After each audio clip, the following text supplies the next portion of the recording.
Get, Ha. kettik. Sake Mojalkı 5 yıldan beri deputatlar itte jamanakta kondu da. Çimkirge atka kondu. Anan eldindegilер içi çıkkan жоқ та. Анан дос күйдүрүп айтат. Сен адабияттын Ополтодо өкүлү катар бардың эле. Бак сүйлөп аттың. Бирок мен деле ичим чыккан жок да. Кандай мыйзамдарды кабыл алдың экен. Дегеле мындай жаргын тери эмне кылдың өзүң бир отчет берип көрчү өзүң үчүн.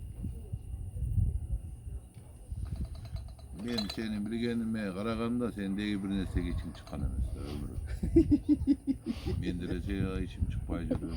İçim çıkpagaныma 20 жылдай болуп калды. Бирок кеп адам эмес албетте. Айтканыңда орду бар. Анткени эл бүгүн айтып туруп депутаттар начар иштеп атат. Депутаттар деген мындай атка конду, тигиндей атка конду. Парламент үстүн түрү мындай. Мен толук кошулам буга. Толук кошулам.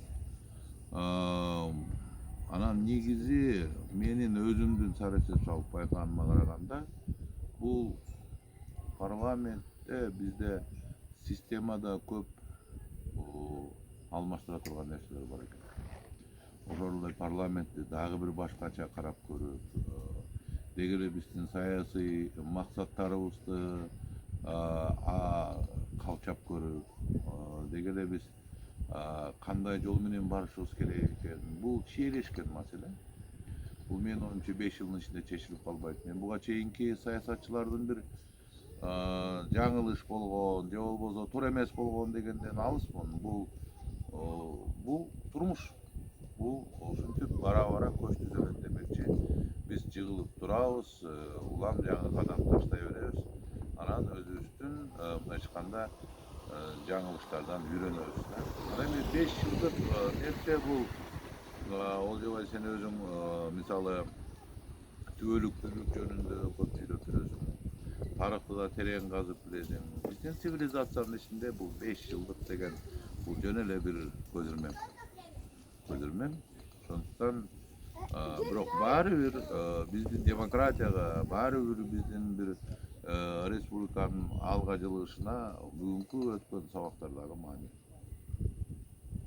Биздин эл өкүлдөр мененчи аткаруу бийлигинин ортосу бир жана айылдагы абысындардын деңгээлинде болуп кетет да, кетип айтышып эле отурат.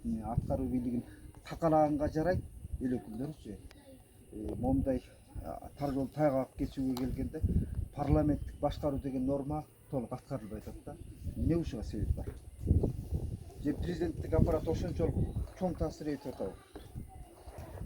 Ушулдап калат. Кара баш. Сен башын деп алдың, көрдүңбү? Жөн бир неметип берем буга жериңде сен. Сүйлөй бер, азыр табамда кийгиз кое берем.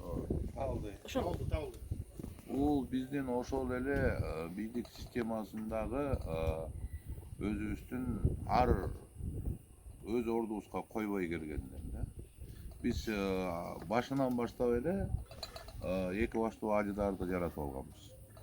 Бизде президент да бар, бизде парламент да бар. Эл жүзүнө биз парламенттик башкаруу деп айтабыз. Парламенттик башкарууга мына кадам жасап баратабыз. Бирок парламенттик башкарууга өтөбүз. Бирок иш жүзүндө сиз ар бир жарандан сурасаңыз, керек болсо ошо саясат менен алагдуу болбогон жарандан сурасаңыз, чынында бизде кандай башкаруу экенин билесиз да. Демек биз ага да даяр эмеспиз. Менин кээ бир мисалы тааныштарым айтат, мындай элдин арасында эле жүргөн. Ошол негизи парламенттени жоюп салып эле, анда бир эле ошо башкарып отуш керек президент. Жок дегенде бир киши жооп берсин депчи. Бул да туура сөз. Негизи. Мүмкүн биз ошого да барарбыз келечекте. Аны дагы эл өзүнө билгенде. Бирок бүгүнкү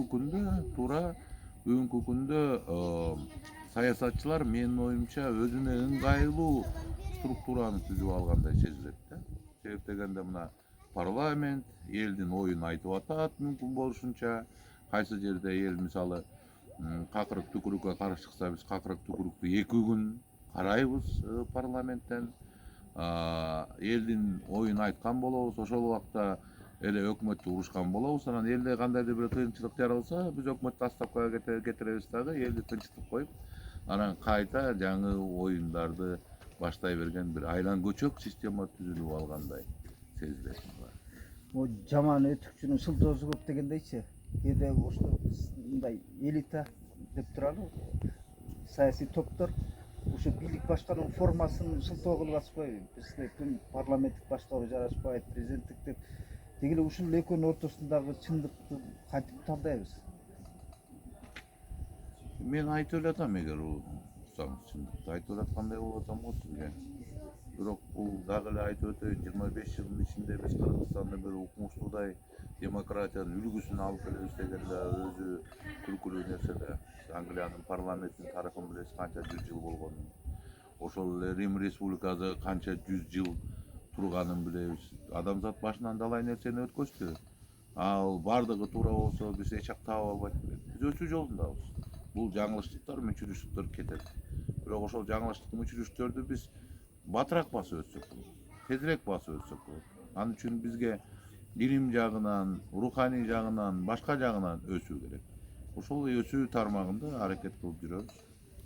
Өсүү жагынан демекчичи, баягы биз саясий топтордон талап кылып атпайбызбы ушулардын билим деңгээли деп. Бирок көп учурда караламаган массанын басым кысымынан коркуп туура эмес чечимдерди кабыл алып коюп аткан жокпу бийликтегилер дагычы?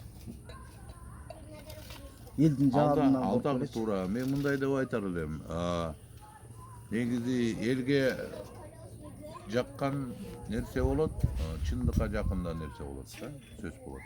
Ошонун бир жагына ооп кетүү өзү коркунучтуу. Кээде биз патриоттуулук, ура, жанагы улуттук сезимдер менен уралап кеткенде кээде чындыктан алыстап кетмей да учурубуз бар. Бирок ошол эле парламент, ошол эле өкмөт элди көрөт, элдин жаалынан коркот, анан ошондой чечимдерди кабылдап коймойбуз дагы бар. Ошонун өзү саясат, ошонун өзү политика. Бул саясат менин оюмча ушу коомдо кандайдыр бир терең жаракалар кетип калбаш үчүн аракет кылуу механизми да, аракет кылуусу.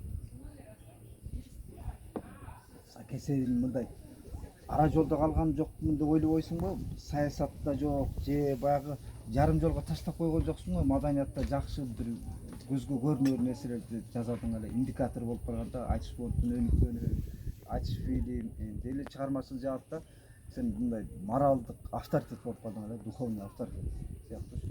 Анан саясатка бардың, бирок биз күткөндөй нерсени көргөн жокпуз да. Баягы сакең эл өкүлү болуп барса эле, бизге бир жарыгы тийчүдөй бир дуңк сезим болгон да, байыбы сезимчи. Ошол ишенимди актабай калган жоксуңбу? Ара жолдо калуу сезими бул адамзаттын өзүнө жараша болот да, адамдын. Мисалы, эгер сиздин көңүлүңүз уйгу туйгу, эки анжы бир жерге токтобой, бир изденүүнүн чегине жетпей калсаңыз, анда ара жолдо калуу сезими пайда болот. Менде андай сезим жок. Мен негизинен жаратылышымдан кандайдыр бир ар бир жашоо күнүндөн сабак алганга аракет кылган кишимин, өзүмдүн жаратылышым ошондой. Ошондуктан бул 5 жыл саясатта болгон бир чоң мага сабак берди десем жаңылышпайм. Көп нерселерди үйрөндүм. Жана ушул биздин мамлекетибиздин структурасы, мамлекет түзүлүшү, мамлекеттеги ушул ар бир бийликтин өз ара айкалышы, иштөөсү чоң таасир берип, чоң нерселерге үйрөттү. Ал эми уюштуруу жолун дагы биз таштаган эмеспиз.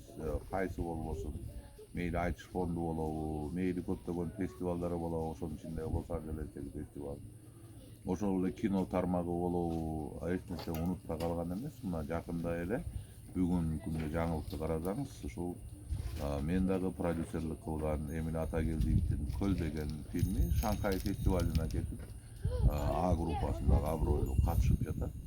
Ошол жактарды алып келгенге аракет кылдык. Ошондуктан эки орто арада калуу ал адамдын өзүнө тиешелүү. Эгер адам өзү чечкиндүү боло албаса, адам өзү максат кое албаса, адам өзү өзүнүн мындайча айтканда жашоонун пландай албаса, ал ара жолдо калат да. Мен өзүм башынан мындай мүнөздөг киши эмес. Сен өзүң жаратмасың да, уюштуруусуң, мыкты уюштуруусуң да. Иштин көзүн таба билесиң, жоктон барды кыласың. Мына оператордон мен суранам, биздин могу шаарчаны көргөзүп койсоң. Могу Асике деген шаарыбыз шаар четинде шаарда мен кетип тамашалап коем өзүнчө шаар четинде планета депчи анан шаарлашпаган отурукташпаган турмушка турмуш жакшы мисалда тиги сырты коргондолуп турат могу асфальт жол болсо бул жердин тургундары өздөрү взносуга сендей жасашты анан бирок кыргызга ушул керек экен да көп чыгымдан көп кутулат экен да ар ким өзүнчө дубал коралып жүрбөй сырттан бир могу 40тан ашык коргондолуп калганы сол эме болду анан ошондуктан сен саясатта жүргөндө өзүңдү издеп таппай жүргөн жоксуңбу мисалы жаратманды жумуштап жүргөн ишиң менен алып келе бересиң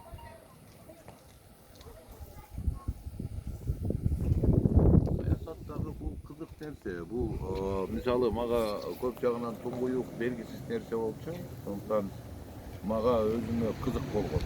Баруу, көрүү, мүмкүн бул менин кийин чыгармачылыгымдагы жолумдабы же кандайдыр бир акыл эстин өсүшүндөбү же болбосо бир иштериндеби баары бир бул жардамын берет деген ойдомун. Анткени 5 жылдык убакыт баары текке кетип сууга куйгандай болуп кетип калбайт да. Анткени ал жерде дагы далай иштерде, далай мыйзамдарды талашууда, далай оппозициялык жүрүштөрдө, далай митингилерде, далай керек болсо канга бекке жүз айтчу мезгилдерде баары бир кандайдыр бир сиз өз өмүрүңүздү бир устаранын изине салып көрөсүз да.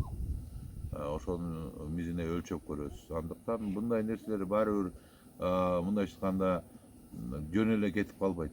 Мындай нерселер баары сиздин акыл эсиңизге сакталып калат. Бул кийинки сиздин жашооңузда баары бир өзүнүн таасирин берет. себеби могу 5 жылда депутаттык мөөнөтүмдө дагы мүмкүн коомдук иштер менен мындан да көзгө көрүнөрлүк нерсе жазар белең да. Себеби театр жааты жатат, кароосуз калды. Мындай өгөй мамиледе да бар өкмөт бийликтенчи. Чыгармачыл чөйрө жүрөт, баягы жетим өзгүндүгүн өзгескендейчи. Чыгармачыл чөйрө дагы креативдүү, нестандартный жолдорду таппай атат. Карайлап эле баягы совет мезгилиндеги бакма тооктой болуп калган да. Качан бийликтен жардам болот, качан бирөө келип бизди оңдойт дегенчи. Жаратмандык бир ошол адамдарга да түрткү болуп келаттың эле анан ара жолго таштап алып депутатка кетип калдың. Бийилде кетип калбайсыңбы? Улантасың иштебизди. Жок, эми бара турган оюм жок, чынын айтканда. Бирок мен баягы Азаттыкка бергенде айткам оюмду. Негизи маданиятты өстүрүш үчүн бул оппозициялык партиядан барбай, бийликтин партиясынан барсаң, чынында маданиятка пайда болот деп. Анткени сиз кандайдыр бир деңгээлде ошо маданият министрлигине, ошол башка министрликке, финансы министрлигине жана каражат бөлүп аткан кандайдыр таасириңиз болот экен да. Анда ошол мен өзүм барбасам дагы маданияттын кишилери менен ошого үндөп элем. Бийликтин партиясынан барса, маданиятка чынында пайда болот экен. Анткени көп учурда бизде маданият каражатка муктаж. Каражатты баары бир өкмөт бийлик чечип жатыр. Ошол жака жакыныраак болгондо маданияттын өсүшүнө бул эми кантсе дагы мен тактикалык ойду айтып атам, стратегиялык эмес, бирок тактика да керек да жашоодо. Ал эми мен азыр мындайча айтканда башка да пландар бар. Коомдук, сиз айткандай. Коомдук жумушту биз калтырган эмеспиз. Коомдук жумуш ошомонча өсүп келе жатат. Азыр ого бетер пландар кошулду. Жана сиз айткан мисалы бизди кейиткен, өкүнткөн театр тармагы дейбиз. Бирок сиз билесизби, жана орустар жакшы сөз айтат да, орусча айтканда спасение дел самих утопающих деп коебу, по-моему, ушундай деп айтышат болсо керек да. Кимде ким судан аман чыгам десе биринчи өзү кыймылдаш дегенде керек дегендей, театралдар дагы өзү биринчи кыймылдаш керек. Театралдар өзү биринчи кыймылдабайын, аракет кылмайын, бул багытта бирдекени өзгөртүш кыйын. Себеп дегенде алар өзлөрү каалабаса чын дилинен. Мына мисалы кинематографияда болгон ошондой каалоо. Мына 2011-жылы ошол биз тиги кинематографистер уюмунун төрагасы болуп келгенде ошол кездеги белдүү кинематографисттер Aktan Arım Kuat siyaqtуу, Enis Abdujabbarov siyaqtуу, Temir Birnazarov, Artık Sүйүндүков, Талай Кулмендеев, Нурлан Абдыкадыров сыяктуу адамдар ошолор чогулуп алар каалашкан өзгөрүүнү. Ошол өзгөрүүгө мына 8 киши чогулуп, анан ошол өзгөрүүгө бет алып, стратегиялар түзүлүп, ошол стратегиялар аркылуу иш-чаралар аткарылып, ошол иш-чаралардын жыйынтыгын кече керек болсо коңшу мамлекеттин президенти, Казакстан президенти Токаев суктанып айтпадыбы? Кыргыз кинематографисттери жөнүндө. Мына кыргыз кинематографисттери атан-төөдөй алдыга жылып кетишти деп, керек болсо бизден 100 эсе көп акча бөлүнгөн казак кинематографистерин сындады. Сындады. Ачык сындады. Мен оюмча президентке деле бул оңойго турган жок деп ойлойм бул сөз. Бирок ошого барып калган үчүн сындады. Өзлөрүнүн ошо Казакстан кинематографисинин ынтымак жагынан, же бир уюштуруу жагынан, же ошо акча бөлүү жагынан кемчиликтер бар экенин моюндады да. Бул менин оюмча чоң баа түшүнгөн адамга. Себеп дегенде бир ошо Казакстанды биз кандайдыр бир нерсе менен таң калтыра албайбыз да. Биз ошол Казакстанда экономикабыз менен, же спортубуз менен, же башка бир нерсе менен таң калтыра алабыз. Ойлоп көрүңүзчү. Биз ошол республиканын башчысы кинематографисттерге сый көрсөтүп, сыймыктанып айтып отуруп коңшуларыбыз. Мына баа, көрдүңүзбү? А эгерде театралдар дагы ушундайды каалашса өзлөрү биз оңолобуз, өзлөрү биз иш кылышыбыз керек деген ойду койсо, ошол эле жазуучулар, мына сиз аракет кылып жүрөсүз, жазуучуларды көтөрөм деп. Бирок мен сизди көрүп келем, мындай уюштуруу, коомдук иш 20 жыл мурун башыман өткөн да, мен сизди карап келем. Канчага чейин бул кажыбай барат экен, канчага чейин ташылкабай жүрөт экен. Талайга чейин барабыз биз. Бирок ошолдон деле көп майнап чыгып кетип аткан жок да, моюнга алабызчы. Кантип майнап чыгып кетип аткан жок, кантип көзүңө көрүнбөйт тең.